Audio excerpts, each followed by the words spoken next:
I am Iron Man. You're used to realism. Tony স্টার্কের এই ডায়লগটা পুরো পৃথিবীকে বদলে দিয়েছিল। কিন্তু সুপারহিরো হওয়া কি এতই সোজা? বন্ধুরা, মুভি কথকে আপনাদের স্বাগত। আজকে আমরা এক্সপ্লেইন করতে যাচ্ছি মার্ভেল সিনেমেটিক ইউনিভার্সের অন্যতম সেরা action packed movie iron man 2। এটি মার্ভেল সিনেমেটিক ইউনিভার্স ফেজ 1 এর 3 নং মুভি। আমি যখন ভিডিওটি বানাচ্ছি তখন এই মুভিটির IMDb রেটিং 6.9 আউট অফ 10। তাহলে চলুন সোজা মুভিতে ঝাঁপ দেওয়া যাক। আয়রন ম্যান পার্ট 1 এর শেষে আমরা দেখেছিলাম টনি স্টার্ক সংবাদ সম্মেলনে সকল সাংবাদিকদের সামনে বলে যে সে নিজে আয়রন ম্যান। তখন রাশিয়ায় থাকা একজন বয়স্ক লোক এই নিউজটি দেখে এতটাই চোট পায় যে সে সঙ্গে সঙ্গে মারা যায়। আর সেখানেই উপস্থিত তার ছেলে ইভান তার বাবার মৃত্যুর বদলা নিতে টনি স্টার্কের সাথে লড়াই করার জন্য তৈরি হতে শুরু করে। তাই সে তার বাবার তৈরি করা একটি ডিজাইনের সাহায্যে একটি আর্ক রিয়েক্টর বানিয়ে ফেলে। এখান থেকে সিন শিফট হয় 6 মাস পরে, যেখানে টনি আর মার্ক 4 আয়রন ম্যান শুটের জন্য এন্ট্রি নেয় স্টার্ক এক্সপোর একটি সুন্দর এক্সিবিশন পার্টিতে। এখানেই দেখানো হয় টনির বাবা হার্ডওয়ার এর হাইপারবোলিক সিটি বানানোর অনেক দিনের স্বপ্ন ছিল। আর এখানেই টনি উপস্থিত হয়ে দর্শকদের উদ্দেশ্যে জানায় তার বাবার অপূর্ণ স্বপ্ন এখন সে নিজে পূরণ করবে। স্থান থেকে যখন টনি বাড়ি ফেরার উদ্দেশ্যে রওনা হতে যাবে, ঠিক তখনই ইউএস গার্ডের গভর্নর একজন অফিসার এসে তাকে জানায় তার নামে একটা আইন পেশ করা হয়েছে, তাই তাকে কাল 9টার মধ্যে সেনেটার কমিউনিটির সামনে হাজির হতে হবে। তো কথা মতো পরদিন সকালেই টনি সেনেটার কমিউনিটির সামনে গিয়ে হাজির হয়। মার্কিন সেনেটার মূল দাবি ছিল যে আয়রন ম্যান স্যুটের মতো মারাত্মক ও শক্তিশালী যুদ্ধাস্ত্র কোনো সাধারণ নাগরিক বা প্রাইভেট কোনো কোম্পানির হাতে একা থাকতে পারে না। সে কারণেই গভর্নমেন্ট চায় এটাকে গভর্নমেন্টের হাতে হস্তান্তর করতে হবে, কারণ গভর্নমেন্ট এই স্যুটটিকে একটি আধুনিক হাতিয়ার হিসাবে ব্যবহার করতে চায়।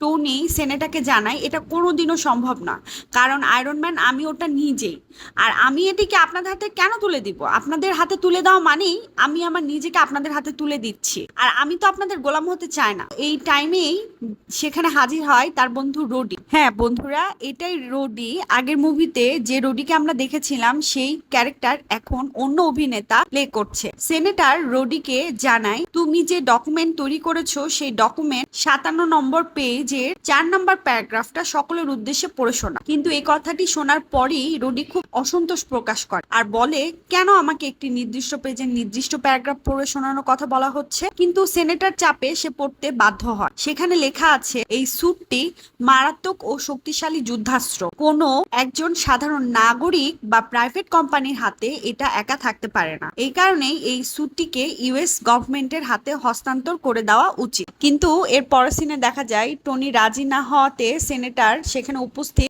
জাস্টিন হ্যামার নামে একজন আধুনিক হাতিয়ার ব্যবসায়ীকে ওই আয়রন ম্যান স্যুট নিয়ে কিছু বলতে বলে। তো এর পরের সিনে দেখানো হয় জাস্টিন হ্যামার সকলের সামনে একটি ভিডিও ক্লিপ ওপেন করে এবং সবাইকে বলে আয়রন ম্যান স্যুটটি সাধারণ মানুষের জন্য অনেক ক্ষতিকর, তাই এই স্যুটটি টনির মতো একজন সাধারণ নাগরিকের হাতে না রেখে ইমিডিয়েটলি ইউএস গভর্নমেন্টের হাতে তুলে দেওয়া উচিত। কিন্তু এই একই স্ক্রিনে টনি কিছু ভিডিও দেখায় জাস্টিন হ্যামারকে নিয়ে, যে অনেকদিন আগে থেকে চেষ্টা করছিল আয়রন ম্যানের স্যুটের মতো কিছু তৈরি করার।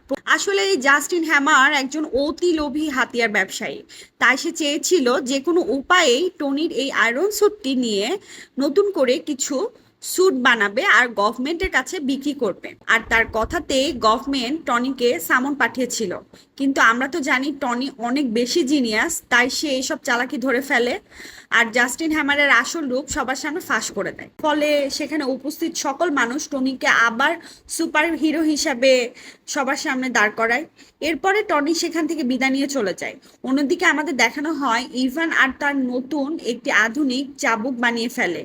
আর এই ইলেকট্রিক চাবুকের পাওয়ার এতটাই ছিল যে যে কোনো বস্তুকে 2 টুকরো করার ক্ষমতা রাখে। আর অন্যদিকে আমাদের দেখানো হয় টনির বুকে যে আর্ক রিয়েক্টর লাগানো ছিল সেটাতে পাওয়ার আসতো প্যালেডিয়াম এক ধাতু থেকে।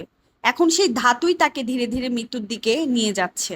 কিন্তু প্যালেডিয়াম ছাড়া আর্ক রিয়েক্টর ইউজ করা যায় না, তাই তার কাছে আর কোনো রাস্তাও ছিল না।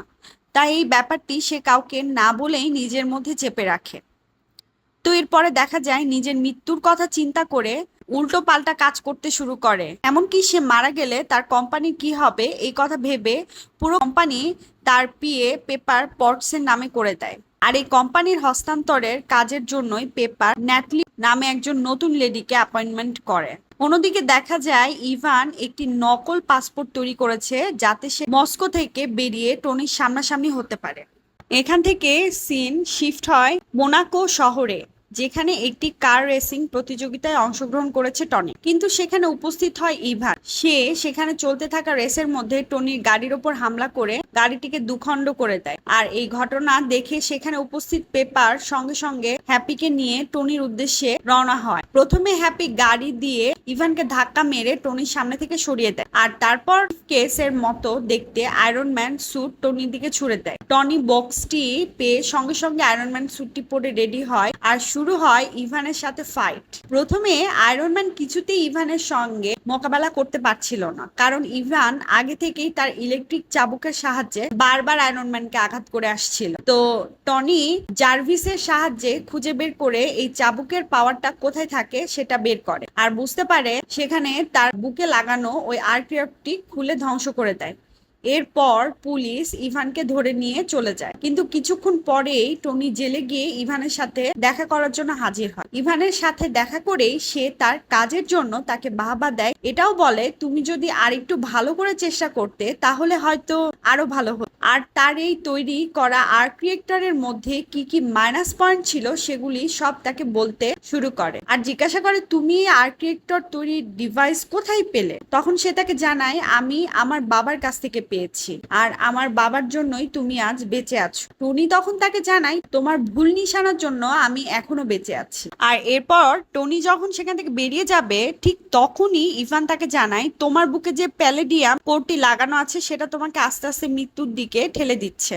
আর এই কথা শোনার পরই টনি সেখান থেকে বেরিয়ে পড়ে, কারণ টনি নিজেও জানে সত্যি তার শরীর আস্তে আস্তে খারাপ হতে শুরু করেছে। তাই এখন এই সব কথা চিন্তা করে পেপারকে সে জানায় যে তার সামনে থাকা বার্থডে পার্টিটি ক্যান্সেল করে দিতে হবে। অন্যদিকে জাস্টিন হ্যামার যখন জানতে পারে ইভান এর কথা, তখন সে চালাকি করে ইভানকে জেল থেকে ছাড়িয়ে তার কাছে নিয়ে আসে, আর তাকে বলে আমি আয়রন ম্যান স্যুটের জন্য সেম একটি পুরো টিম তৈরি করতে চাই, যাতে গভর্নমেন্টের আধুনিক হাতিয়ার তৈরি কন্ট্রাক্ট সারা জীবনের মতো পেতে পারি। তাই আমি চাই তুমি আমাকে এই কাজে সাহায্য করো। ইভান তার কোম্পানিতে থাকা কিছু আয়রন স্যুট দেখে কাজ করার জন্য রাজি হয়ে যায়।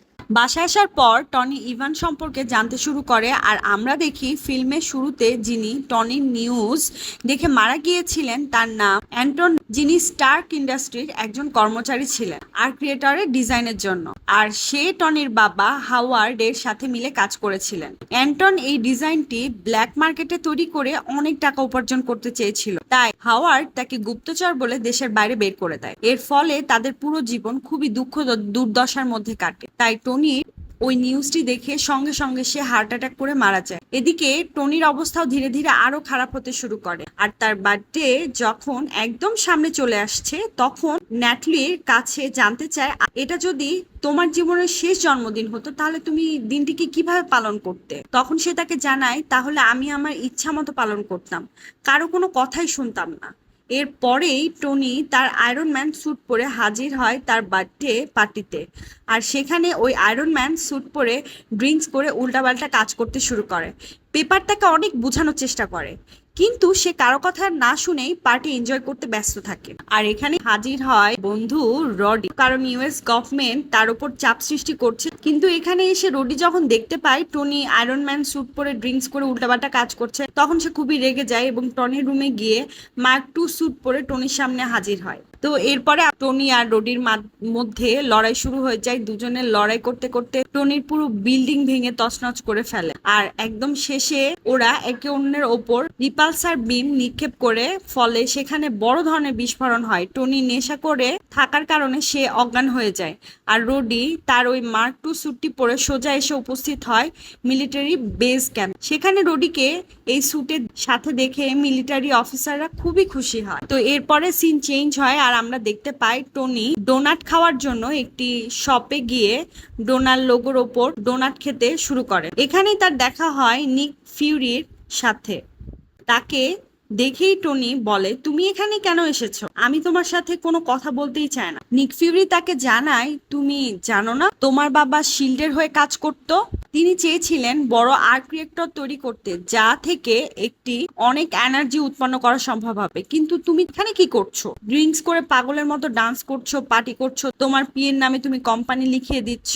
এই টাইমেই সেখানে উপস্থিত হয় ন্যাটলি র্যাশম্যান। টনি তাকে দেখে খুবই অবাক হয়ে যায়, কিন্তু নিক ফিউরি তাকে জানায় এর আসল নাম নাতাশা, আর সে একজন শিল্ডের এজেন্ট। আমি ওকে পাঠিয়েছিলাম যেন তোমার উপর নজর রাখতে পারে। এরপর তারা সকলে মিলে উপস্থিত হয় টনির বাড়িতে, আর সেখানেই নিক ফিউরি তাকে জানায়, তুমি যে আর্ক রিয়েক্টরটি ব্যবহার করছো সেটা আরো আধুনিক করে তোলা সম্ভব, যেটা তোমার বাবা অনেক আগেই আবিষ্কার করেছিলেন, কিন্তু টেকনোলজির অভাবে তিনি সেটা তৈরি করতে পারেননি।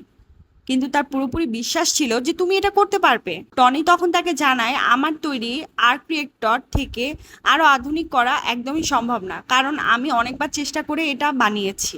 এখানে নিক ফিউরি যাওয়ার আগেই টনিকে একটি বক্স হাতে তুলে দেয়। তো এবারে আমাদের দেখানো হয় রোডি আর ওই স্যুটটি আরো আপগ্রেড করার জন্য ভাবে, তাই সেখানে এসে উপস্থিত হয় জাস্টিন হ্যামার। সে রোডিকে বিভিন্ন আধুনিক যন্ত্র দেখাতে থাকে। তো এবার আমরা দেখি টনি ওই বক্সটি ওপেন করে আর তার মধ্যে থাকা জিনিসগুলো নিয়ে ঘাটাঘাটি করতে শুরু করে। তো সে লক্ষ্য করে তার বাবার একটি গোপন ভিডিও রেকর্ড রয়েছে, আর তাতে তার বাবা যে ড্রিম সিটি তৈরি করার স্বপ্ন দেখিয়েছিলেন সেই ডিজাইনটি তাকে ইশারা করে জানায় এটাই ভবিষ্যৎ। আর এই কথাতেই টনি বুঝতে পারে নিশ্চয়ই এই সিটি ডিজাইনের মধ্যে কোনো না কোনো তথ্য তো অবশ্যই লুকিয়ে আছে। তাই টনি নিজের অফিস থেকে ওই ড্রিম সিটি ডিজাইনের মডেলটি তুলে এনে জার্ভিসের সাহায্যে পুরো ডিজাইনটিকে স্ক্যান করে। যখন একটি হলোগ্রাম মোডে ওপেন করবে তখন তার কাছে সবকিছু পরিষ্কার হয়ে যায়। টনি এটাও বুঝতে পারে যে তার তার বাবা অনেকদিন আগে থেকেই এই আধুনিক জিনিসটি আবিষ্কার করে ফেলেছিল, কিন্তু তখন টেকনোলজির অভাবে সে সেটা বাস্তবে রূপদান করতে পারেনি। কিন্তু এখন টনি তার বুদ্ধি কাজে লাগিয়ে মৌলিক কণার সংমিশ্রণে তৈরি করে ফেলে একটি নতুন এলিমেন্ট, যেটা প্যালেডিয়াম এর থেকে অনেক শক্তিশালী। এরপর টনি ওই এলিমেন্ট আর্ক রিয়েক্টরে লাগিয়ে জার্ভিসের সাহায্যে পরীক্ষা করতে শুরু করে। অন্যদিকে জাস্টিন ইভানকে যে আয়রন স্যুট বানানোর কথা বলেছিল, সে তার মতো আয়রন স্যুট না বানিয়ে আয়রন ড্রোন বানায়। আর এটা দেখে জাস্টিন খুবই রেগে যায় আর তাকে বলে, আমি তোমাকে কি বানাতে বলেছিলাম আর তুমি এটা কি বানিয়েছো? তখন ইভান তাকে জানায় এগুলি আয়রন ড্রোন, যা পাইলট ছাড়াই চলে এবং এক জায়গায় বসে সবগুলোকে কন্ট্রোল করা যায়। এগুলি আয়রন স্যুটের থেকেও অনেক ভালো। আসলে ইভান এই ড্রোনগুলো বানাচ্ছিল টনিকে মারার জন্য। তাই ড্রোনগুলি পুরোপুরি কমপ্লিট হওয়ার পরেই সে টনিকে একটি অজানা নাম্বার থেকে কল করে আর জানায়, তুমি আমার তৈরি আর্ক রিয়েক্টরের যে মাইনাস পয়েন্টগুলো বলেছিলে সেগুলো পুরোপুরি বদলে ফেলেছি, কিন্তু তুমি তৈরি করেছো তো? এর মাঝেই টনি ইভানকে ট্র্যাক করতে শুরু করে কিন্তু ব্যর্থ হয়। আর এর মধ্যে টনি দেখে জাস্টিন তার নতুন স্যুট লঞ্চ করার জন্য একটি বড় এক্সিবিশন শো এর আয়োজন করেছে। এ থেকে টনির কাছে ব্যাপারটা পুরোপুরি পরিষ্কার হয়ে যায় যে জাস্টিন ইভানকে জেল থেকে ছাড়িয়েছে যাতে সে তার সাহায্যে নতুন টেকনোলজি তৈরি করতে পারে। তো এর পরের সিনে আমাদের দেখানো হয় জাস্টিন তার এক্সিবিশন শোতে সকল সাধারণ দর্শকদের উদ্দেশ্যে জানায়, একসময় ছিল যখন সাধারণ মানুষ হাতিয়ার দিয়েই লড়াই করত। তারপর আমাদের সামনে আসে আয়রন ম্যান, যাকে দেখে আমরা সকলেই ভেবেছিলাম হয়তো আমাদের আধুনিক হাতিয়ারের আধুনিক বিপ্লব ঘটবে, কিন্তু আফসোস ওই টেকনোলজি টনি আমাদের থেকে দূরে সরিয়ে রাখলো। কিন্তু আজ আমি আপনাদের সামনে এমন একটি জিনিস দেখাবো যা আপনাদেরকে আয়রন ম্যানের কথা পুরোপুরি ভুলে যাবেন। এরপর সে এক এক করে তার তৈরি নতুন আয়রন ড্রোন সবগুলোকে সবার সামনে দেখাতে শুরু করে। আর এর মধ্যে রোডির আয়রন ম্যান স্যুটটি আপগ্রেড করে এই শোতে হাজির করা হয়, যার নাম দেওয়া হয় ওয়ার মেশিন। ঠিক এই সময়ে সবাইকে অবাক করে দিয়ে হাজির হয় আয়রন ম্যান। সেখানে গিয়ে সেই রোডিকে জানায় এখন থেকে সকল সাধারণ মানুষকে খুব তাড়াতাড়ি সরিয়ে ফেলতে হবে। তারপরেই সে জাস্টিনকে জিজ্ঞাসা করতে শুরু করে ইভান কোথায়। এতক্ষণে ইভান রোডির স্যুটটিকে হ্যাক করে টনির ওপর হামলা করতে শুরু করে। যেহেতু সেখানে অনেক সাধারণ মানুষ ছিল সেজন্য টনি সঙ্গে সঙ্গে সেখান থেকে পালিয়ে যায়। রোডি সহ সেখানে উপস্থিত বাকি সবাই পিছনে ধাওয়া করতে শুরু করে। এইসব দেখে জাস্টিন সঙ্গে সঙ্গে তার আইটি ডিপার্টমেন্টের কাছে গিয়ে নিজের ড্রোনগুলিকে কন্ট্রোল করার চেষ্টা করে। ইতিমধ্যে সেখানে পেপার আর নাতাশা এসে হাজির হয় আর জাস্টিনকে জিজ্ঞাসা করে এসব কি হচ্ছে এখানে। জাস্টিন তখন বিষয়টি এড়িয়ে গেলে পেপার নাতাশার মাধ্যমে জাস্টিনের থেকে সবকিছু জেনে নেয় আর ইভানের লোকেশন সম্পর্কেও জেনে নেয়। তাই পেপার পুলিশকে ডেকে জাস্টিনকে গ্রেফতার করিয়ে দেয়। এবার ইভানকে আটকাতে নাতাশা পৌঁছে যায় হ্যামার ইন্ডাস্ট্রিতে, কিন্তু সেখানে পৌঁছে সে ইভানকে কোথাও খুঁজে পায় না। সেখানে থাকা কম্পিউটার থেকে সে রোডির স্যুটকে ঠিক করতে শুরু করে। অন্যদিকে আয়রন ম্যান ড্রোনগুলিকে এক এক করে সব ধ্বংস করে ফেলে। এরপরেই নাতাশা আবার ওয়ার মেশিনের কন্ট্রোল রোডির কাছে ফিরিয়ে দেয়। একসময় সেখানে বাকি সব ড্রোনগুলি এসে উপস্থিত হয়। তাই এখানে টনি আর রোডি মিলে এক এক করে ড্রোনগুলিকে ধ্বংস করতে থাকে। এক পর্যায়ে আয়রন ম্যান তার স্যুটের লেজার ব্যবহার করে সেখানে উপস্থিত সব কটি ড্রোনকে একেবারেই ধ্বংস করে ফেলে। কিন্তু ওই সময়েই সেখানে একটি নতুন আয়রন স্যুট পরে উপস্থিত হয় ইভা। তাকে দেখে আয়রন ম্যান আর ওয়ার মেশিন দুজনে মিলে তাকে মারার অনেক চেষ্টা করে, কিন্তু ইভানের বানানো স্যুটটি অনেক বেশি পাওয়ার, তাই সব দিক দিয়ে চেষ্টা করেও আয়রন ম্যান তার কিছুই করতে পারে না। এক পর্যায়ে ইভান যখন তার দু হাতে দুজনকে বন্দি করে ফেলে, ঠিক তখনই টনি রোডিকে বলে তার রিপালসার বিম নিক্ষেপ করতে। আর এখানেই দুজন মিলে একসাথে রিপালসার বিম নিক্ষেপ করে একটি বড় বিস্ফোরণ ঘটায়। আর বিস্ফোরণের ফলে ইভান সেখানে আহত হয়ে নিচে পড়ে যায়, কিন্তু এরপরেও সে নিজের স্যুট সমেত সেখানে উপস্থিত সব কটি ড্রোনকে ব্লাস্ট করিয়ে দেয়। ওই ব্লাস্ট হওয়ার আগেই রোডি আর টনি সেখান থেকে বেরিয়ে আসে। এরপর দেখা যায়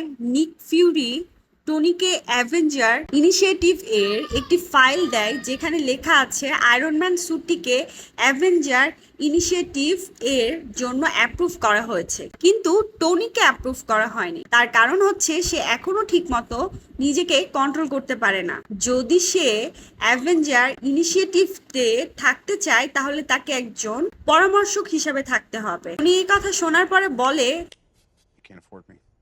এর পরের সিনে সেনেটর তাকে হিরো সম্মানে সম্মানিত করেছে।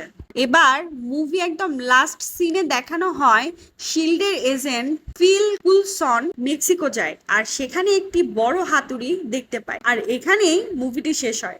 তো বন্ধুরা, আজকের মুভি এক্সপ্লেনেশনটি কেমন লাগলো অবশ্যই কমেন্ট করতে ভুলবে না। আর এই ধরনের আরো এক্সপ্লেনেশন পেতে আমাদের চ্যানেলটিকে সাবস্ক্রাইব করে রেখো।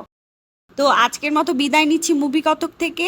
পরবর্তীতে আবার দেখা হচ্ছে। সে পর্যন্ত সবাই সুস্থ থাকো, ভালো থাকো, নিরাপদে থাকো।